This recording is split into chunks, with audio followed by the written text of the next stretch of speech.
Bismillahirrahmanirrahim. Assalamualaikum warahmatullahi wabarakatuh. Alhamdulillah, salatu wassalamu ala rasulillah wa ala alihi wa sahabatihi wa wala ma ba'd.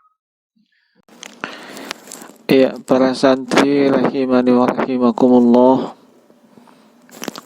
Semoga Allah subhanahu wa ta'ala senantiasa mencurahkan rahmatnya untuk kita semua.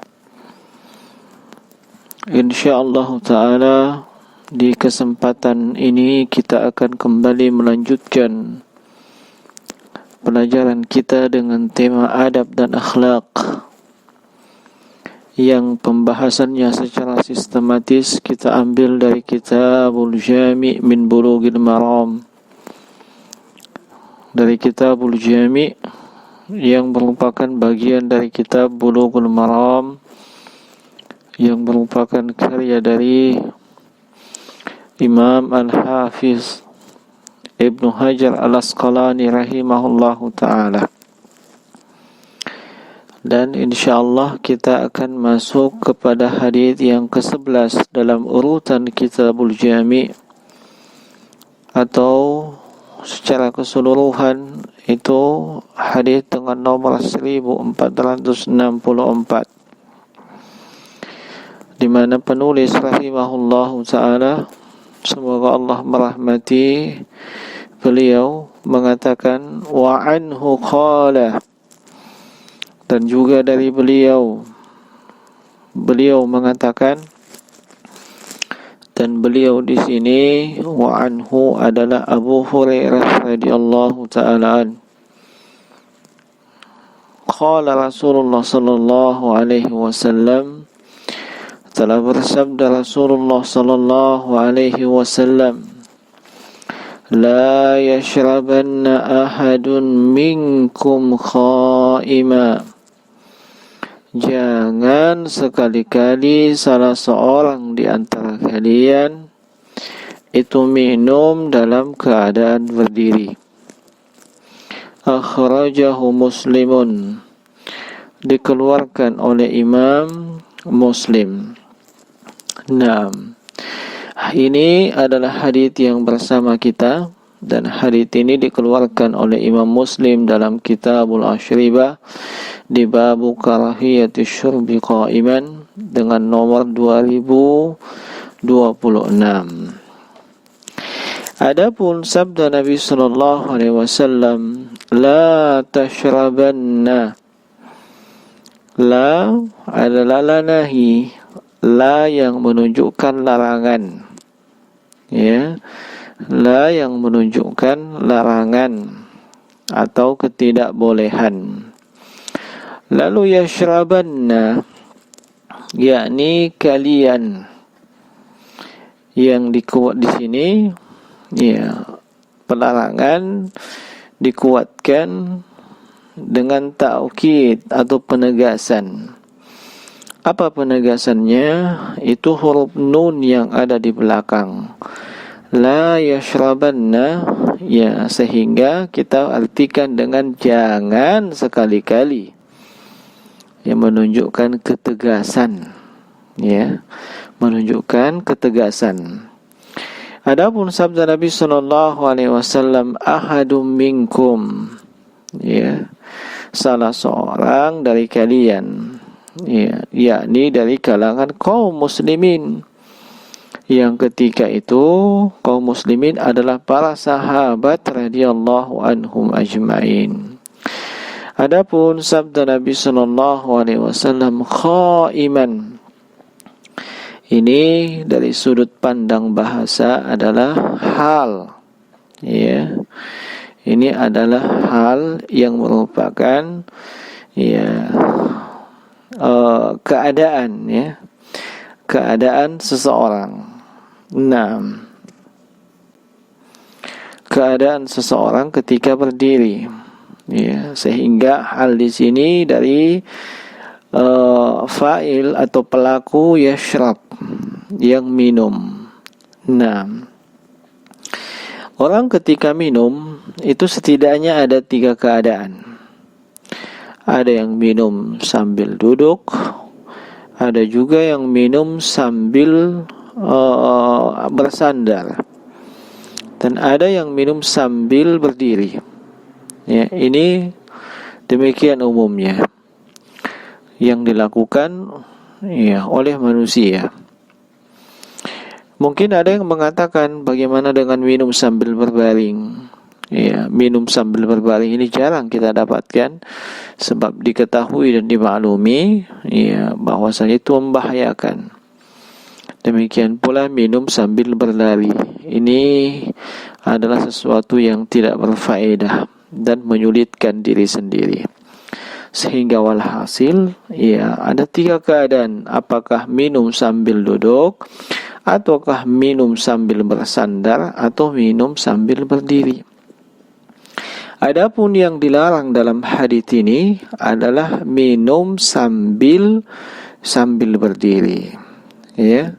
Dan di sana juga ada hadis yang lain yang juga cukup tegas. Ya, cukup tegas seperti hadis Jabir bin Abdullah radhiyallahu anhu sebagaimana diriwayatkan oleh Imam Muslim dalam sahihnya, bahwasanya Nabi sallallahu alaihi wasallam zajara ayyashraba ar-rajulu qa'iman, bahwasanya Nabi sallallahu alaihi wasallam itu mencela atau menegur dengan keras ya seorang laki-laki yang minum dalam keadaan berdiri. Walhasil dari kedua hadis ini, ya baik ini hadisnya Abu Hurairah maupun hadisnya Jabir bin Abdullah radhiyallahu anhum, ini semua menunjukkan bahwasanya larangannya adalah hukumnya haram. Ini kalau kita berdasarkan hanya pada kedua hadis ini saja. Lalu apakah memang minum sambil berdiri itu hukumnya haram secara mutlak? Ya. Para santri rahimani wa rahimakumullah, ternyata kita dapatkan bahwasanya di sana ada hadis-hadis yang menunjukkan bahwasanya Nabi pernah minum sambil berdiri. Ya, Nabi pernah minum sambil berdiri. Seperti misalnya hadis yang dikeluarkan juga oleh Imam Muslim dalam sahihnya di Kitabul Ashribah, ya, di bab tentang babnya sama ya dengan bab yang disebutkan tadi, ya, karahiyatu syurbi qa'iman, ya, bahwasanya ya annahu syariba min ma'i zamzam qa'iman, bahwasanya Nabi sallallahu alaihi wasallam itu pernah minum ya air zam-zam dalam keadaan berdiri. Ya, demikian pula kita ya menemukan hadis yang menunjukkan bahwasanya beliau bangun di waktu malam dan minum dari geribah atau semacam ceret atau tempat air yang tergantung, lalu beliau minum dari ya geribah tersebut dalam keadaan berdiri. Ini semua atau hadis hadis yang menunjukkan bahwa Nabi pernah minum sambil atau dalam keadaan berdiri, ini semua memalingkan ya atau membuat hukum haram pada hadis-hadis sebelumnya itu berubah hukumnya sehingga tidak lagi menjadi haram.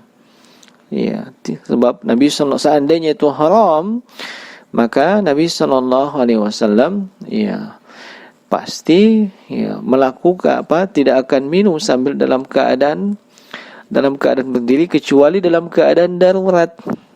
Ya, sebab yang namanya diharamkan itu tidak dibolehkan kecuali dalam kondisi yang darurat. Ya. Ini kaidah yang mesti kita fahami ya. Sesuatu yang diharamkan itu tidak bisa menjadi halal, tidak bisa menjadi boleh kecuali dalam kondisi darurat. Ya, Allah Subhanahu wa taala berfirman dalam surah Al-An'am ayat 119, wa qad fassala lakum ma harrama 'alaikum illa ma turirtum ilaihi, Ya, dan sungguh kami telah menjelaskan dan merinci untuk kalian apa-apa yang diharamkan atas kalian kecuali apa yang terpaksa. Ya, apa yang dalam kondisi darurat kalian mesti menempuh hal tersebut. Ya. Dan Nabi SAW minum dalam keadaan berdiri ini ya bukan dalam kondisi darurat. Ya, sehingga ya larangan untuk minum dalam kondisi berdiri ya, kalau kita kumpulkan semua dalil-dalil tadi ya, baik itu dalil yang melarang secara mutlak dan melarang dengan keras, dengan dalil ya yang menunjukkan Nabi pernah melakukannya, ini kalau dikumpulkan semua ya menghasilkan kesimpulan hukum bahwasanya minum dalam keadaan berdiri itu hukumnya tidak sampai kepada derajat yang haram, tetapi hanya sampai kepada derajat yang makruh. Yang kemakruhannya di sini kemakruhan yang tegas. Apa yang dimaksud dengan makruh? Ya, makruh kata para ulama itu adalah manaha anhu syari'u la ala wajhil ilzam bitarki, yaitu apa-apa yang dilarang oleh pembuat syariat, yaitu Allah Subhanahu wa taala dan Rasulnya. Ya, dan itu pelarangan bukan dalam bentuk keharusan untuk ditinggalkan. Ya, bukan dalam bentuk keharusan untuk ditinggalkan. Ini derajatnya di bawah haram atau tidak sampai kepada derajat ya yang diharamkan. Sehingga sekali lagi ya, hukum minum dalam keadaan berdiri ini hukumnya adalah makruh ya. Walau demikian ya, seorang muslim atau muslimah tidak layak dan tidak pantas ya kemudian ya meremehkan adab ini ya hanya dengan berpatokan bahwasanya itu hukumnya makruh, lalu dengan seenaknya atau dengan sembarangan dia minum dalam keadaan berdiri ya. Maka yang lebih selamat adalah ya, selama kondisi kita memungkinkan untuk duduk minum sambil dalam keadaan duduk dan itu memungkinkan, maka itulah yang lebih baik insyaallah taala. Kemudian beberapa petikan pelajaran dari hadits yang pendek ini ya. Di antara petikan pelajaran yang bisa kita ambil, yang pertama adalah larangan untuk minum dalam keadaan berdiri, dan larangannya di sini hukumnya adalah makruh ya. Hukumnya adalah makruh. Nah, dan kondisi yang seperti ini, yakni kondisi yang dimakruhkan ini ya, itu menjadi tidak mengapa kalau memang ada hajat yang hajat tersebut kita butuhkan ya, seperti dalam kondisi darurat misalnya di sana ada dispenser ya. Dispenser itu agak tinggi ya, dan ternyata tidak ada gelas atau wadah yang bisa digunakan ya. Kalau dia tidak minum ya, dia tidak minum ketika itu ya, mungkin mendatangkan mudarat bagi dia, bisa membahayakan dia ya. Maka ya dalam keadaan ini seperti ini boleh dia berdiri ya, minum langsung dari dispenser tersebut ya. Bahkan kata Syekh Muhammad Ibn Shalih Al-Utsaimin ya, dalam syarah Kitabul Jami ya, fahuna la ba'sun an tashraba qa'iman lil hajah. Di kondisi seperti ini tidak mengapa dia minum dalam keadaan berdiri ya, disebabkan ada hajat atau ada kebutuhan. Termasuk misalnya ya, di tempat yang sempit ya, ada keramaian, ada kerumunan manusia, ada konsentrasi massa, misalnya di musim-musim haji ya, di musim-musim umrah ya. Ketika mungkin di tengah-tengah khalayak, tengah manusia, ya, kita minum sambil duduk, ini bisa jadi mengganggu orang lain, ya, atau orang lain bisa membuat kita menjadi terganggu ketika minum. Ya, maka di kondisi seperti ini tidak mengapa dia minum sambil dia berdiri.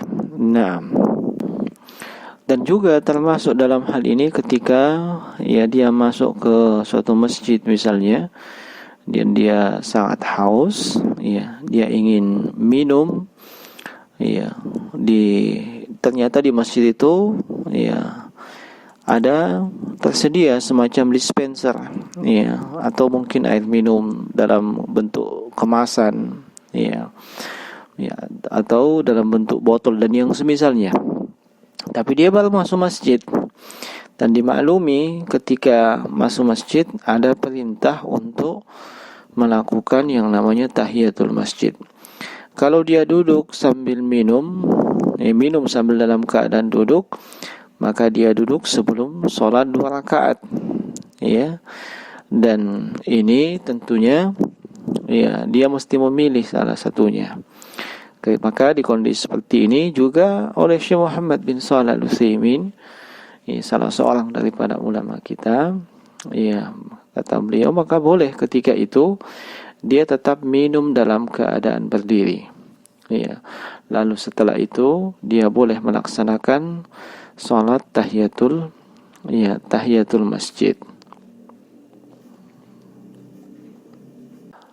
Kemudian petikan pelajaran yang kedua yang bisa kita dapatkan dari hadits ini, bahwasanya syariat Islam ini tidak hanya sebatas mengatur persoalan ubudiyah atau ibadah semata, tapi syariat Islam ini mengatur seluruh sendi-sendi kehidupan manusia. Ada sebagian orang itu mereka mengatakan bahwasanya syariat Islam hanya mengatur hubungan antara Allah pencipta dengan si hamba, dan tidak mengatur hubungan antara manusia, demikian pula tidak mengatur kehidupan, dan juga tidak mengatur tentang politik dan seterusnya. Ini pemahaman yang tidak benar. Yang benar bahwasanya syariat Islam yang merupakan syariat rahmatan lil alamin ini mengatur seluruh sendi-sendi kehidupan manusia, termasuk di dalamnya persoalan adab dan akhlak. Itu diatur dalam Islam, diatur di dalam agama Islam ini, dalam syariat Islam. Syariat Islam syamilah, itu mencakup seluruh kebutuhan manusia, di kehidupan dunia ini maupun di kehidupan akhirat. Allah Subhanahu wa taala berfirman dalam surah An-Nahl, "Wa nazzalna 'alaikal kitaba tibyanan likulli syai'." Dan kami telah menurunkan kepada kalian Alkitab, Al-Quran, yang Al-Quran ini adalah penjelasan untuk segala sesuatu. Ini merupakan dalil yang tegas, bahwasanya syariat Islam ini yang sumbernya adalah Al-Quran dan As-Sunnah, itu menjelaskan segala sesuatu, dan juga ada dalil-dalil yang lainnya, sehingga jangan kita keliru dalam memahami syariat Islam, Dan ini adalah akhir daripada penjelasan kita akan hadits Abu Hurairah radhiyallahu ta'ala anhu terkait dengan larangan minum sambil berdiri. Terkait dengan larangan minum sambil berdiri. Semoga penjelasan yang ringkas ini para santri bisa memahami dengan baik, dan kita berikan kesimpulan final bahwasanya minum dalam keadaan duduk ini adalah yang terbaik, disebabkan adanya larangan dalam hadis. Dan hukum minum dalam keadaan berdiri itu hukumnya adalah makruh. dan kemakruhan ini kemudian menjadi mubah atau boleh ketika misalnya ada hajat atau ada kebutuhan seperti yang sudah kita jelaskan tadi. Demikian, ya, yang benar hanya datang dari sisi Allah Subhanahu wa taala, yang salah dari sisi kami. Subhanakallahumma bihamdika asyhadu an la ilaha illa anta astaghfiruka wa atubu ilaik. Assalamualaikum warahmatullahi wabarakatuh.